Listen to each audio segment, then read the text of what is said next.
So this system may not be perfect, but we are improving it. You just need to give us space. I wish I had time, I would have told you another story, and you would have agreed with me that it is important. Corrupt individuals, yes, whose cases have been pushed left, right, and center. You know, that is the problem with democracy. If Kenya was dictatorship, we would order the judiciary to jail these corrupt people instantly. Yes. Yes. If we were probably Rwanda, for example, we just order that person ameiba pesa, weka ndani. But the problem is that we have embraced a democracy with the three arms of government. There is executive, there is parliament or legislature, and we have judiciary. We have no powers over the judiciary.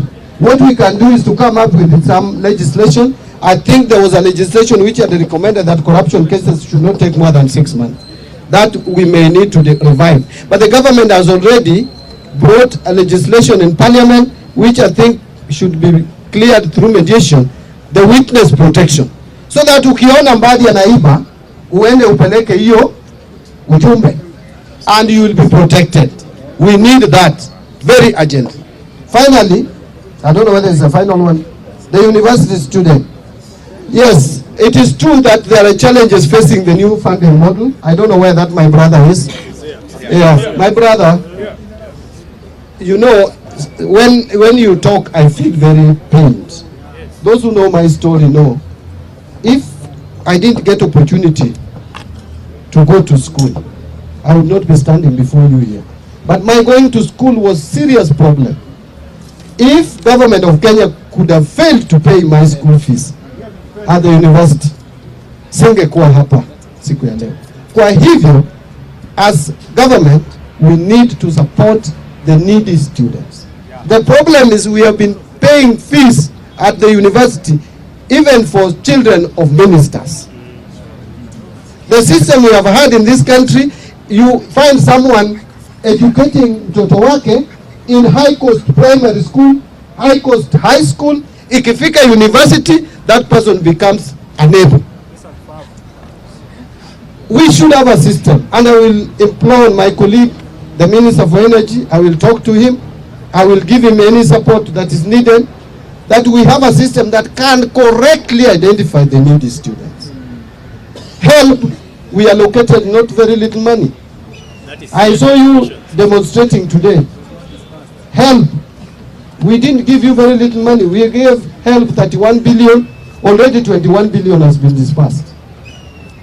I don't know whether it is a strain why they cannot meet the school fees of all the students who need to be funded.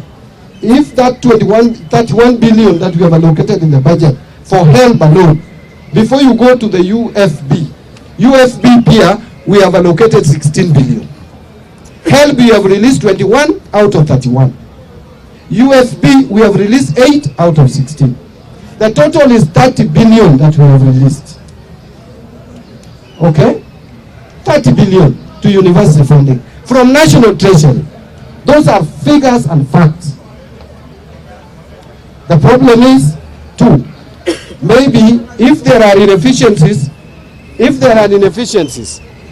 tutatua hiyo kwa help na kwa UFB.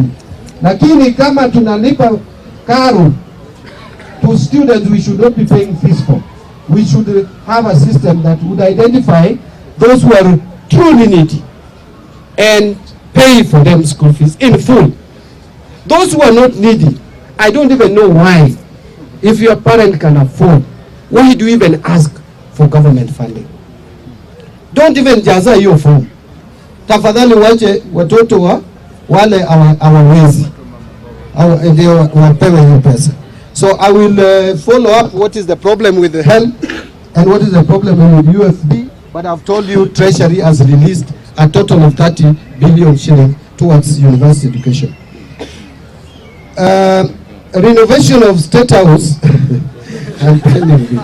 Now wacha niwaulize hata nyinyi jamani. Yani mnataka hii State House ibaki tu hivi mpaka milele. What you people should call for is we be rational. We be rational. There will never be timing, bwana. Where there is no time, we will never have money.